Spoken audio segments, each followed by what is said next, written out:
Hello Garuderians and welcome back to the channel. अभी तक आपने इस चैनल को सब्सक्राइब नहीं किया तो कर लीजिए, क्योंकि हम यहाँ पर ऐसी डिस्कशंस करते हैं जिसकी वजह से आपके पोर्टफोलियो में होने वाली उथल पुथल को कंट्रोल किया जा सकता है।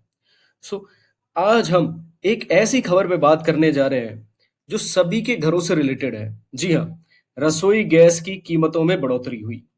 देखो कितनी बढ़ोतरी हुई, इसके पीछे क्या कारण है और इसका जो है हमारे महीने के बजट पे क्या असर पड़ेगा। चलिए इन सभी सवालों के सवाल जो है वो डिस्कस कर लेते हैं। सबसे पहले तो इस जो बढ़ी हुई कीमत का जो सीधा जो असर है वो तो नॉर्मल पब्लिक पे पड़ेगा। 7 मार्च से दिल्ली के अंदर जो घरेलू एलपीजी जो है उसकी कीमतें बढ़ गई। वो हो चुकी हैं अब 913। अब ये एक ऐसा जो नंबर है जो घरेलू बजट को बिल्कुल हिला देगा। अब ये जी हाँ, अब सीधे सीधे 60 रुपए की तो बढ़ोतरी है, पर ये एक तरफ क्यों लग रही है, मतलब एक तरफा क्यों लग रही है कि यार अचानक से बढ़ गई। क्योंकि काफी टाइम से जो है स्टेबल थी ये, राइट। इसीलिए अब जो है जो कीमतें जो बढ़ गई है वो चुभ रही है। अब ये कीमतें तय कौन करता है, या फिर ये ऐसे ही बढ़ जाती है। देखिए इसके जो क्लियर वजह है, जो अपन को क्लियर दिख रही है, जैसे कि हरमुज जो है बंद हुआ है, जहां से बहुत ज्यादा एलपीजी जो है इंपोर्ट होता है। तेल बेचने वाली जो कंपनीज हैं, जो ओएमसीज होती हैं, वो तय करती हैं हमारे देश में। इंडियन ऑयल हो गया, भारत पेट्रोलियम हो गया, हिंदुस्तान पेट्रोलियम हो गया, जो है कि कीमतें क्या रहेंगी एलपीजी की इस महीने या आने वाले महीने, राइट। तो ये कंपनियां जो होती हैं कीमतें तय कैसे करती है, इसकी पीछे भी एक वजह है, एक फॉर्मूला है। 3 मुख्य चीजें हैं इसमें।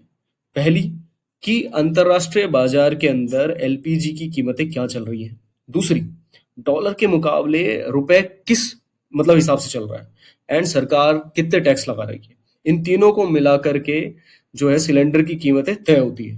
अब थोड़ा सा और आगे बढ़ते हैं एंड डिटेल में समझते हैं। अभी तक आप इस चैनल पे बने हुए हैं तो सब्सक्राइब कर लीजिए चैनल को।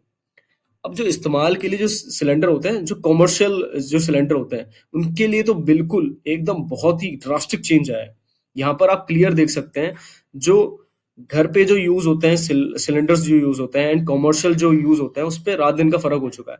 लंबे समय तक जो स्टेबल जो प्राइजेस थी वो बढ़ चुकी है। अब ये देखिए, जब भी इस तरीके से कमर्शियल सिलेंडर्स की प्राइसेस बढ़ जाते हैं, तो आप जो खाना खाने जाते हैं या फिर आप नॉर्मल जो आप ठेला गाड़ी होती है उस पे भी अगर आप कोई चाप का या फिर आप कोई गोलगप्पे खाते हैं तो भी उसका असर होता है। देखिए मैं बहुत ही ग्राउंड लेवल पे इसलिए बातें कर रहा हूँ, क्योंकि सरकार को कुछ तो करना ही था, राइट। अब सरकार ने जो है एक बहुत ही इम्पोर्टेंट जो है जो एक एक्ट लागू कर दिया है, इस पे एसेंशियल कमोडिटीज एक्ट इस पे लागू कर दिया है। ये एक बहुत ही पावरफुल कानून होता है। देखिए ये क्या करता है कि जितनी भी जो मेजर कमोडिटीज होती है, जो मतलब डेली मर्रा में यूज होती है, उसको कंट्रोल करने का अधिकार देता है। क्यों? ताकि कीमतें काबू में रहे एंड जो है इन्फ्लेशन ऊपर ना जाए। अब इसकी वजह से क्या है कि रिफाइनरियों को क्लियर जो है ऑर्डर दिए गए हैं कि एलपीजी का जितना प्रोडक्शन हो सका उसको मैक्सिमाइज करो। क्यों? सारी सप्लाई जो है सिर्फ और सिर्फ जितनी भी गवर्नमेंट कंपनीज है उनको दो, ताकि जो रिटेलर है यानी कि हाउस होल्ड्स हैं उनके पास जो है एलपीजी सही कीमत पे जा सके। क्यों? क्योंकि सरकार ये पक्का करना चाहती है कि हर घर में एलपीजी जो है कंटिन्यू लेवल पे रहे, यानी कि घर पे जो है चूल्हा जलता रहे। सबसे ज्यादा मायने क्या है, एक आम परिवार जो है जो यूज कर रहा है एलपीजी, उसके लिए कितनी बढ़ जाएगी कीमतें। कोई परिवार फॉर एग्जाम्पल हर महीने अगर ले रहा है तो कम से कम 720 रुपए की ऊपर जो है चला जाता है। अब ये एक ठोस आंकड़ा होता है जो ये दिखाता है कि छोटा सा बदलाव भी साल के अंत तक एक ठीक ठाक तक बड़ी रकम बन जाती है। और यहीं पर जो है एक बहुत ही बड़ा सवाल जो है क्रिएट हो जाता है यहाँ पर ही, कि क्या सिर्फ एक बार ये बढ़ेगा। देखिए क्योंकि 25 दिन का ही जो है ऑयल बचा हुआ है, ये अपन को क्लियर पता है। हर जितने भी देश हैं उन्होंने अपना अपना एक एस्टिमेट टाइम दिया है। ये एक ऐसा सवाल है कि कीमतें और बढ़ जाएंगी, तो उस पर सोचने की जरूरत है, राइट। ऐसा तो नहीं होने वाला है, गवर्नमेंट ऑफ इंडिया क्लियर कर चुकी है, राइट।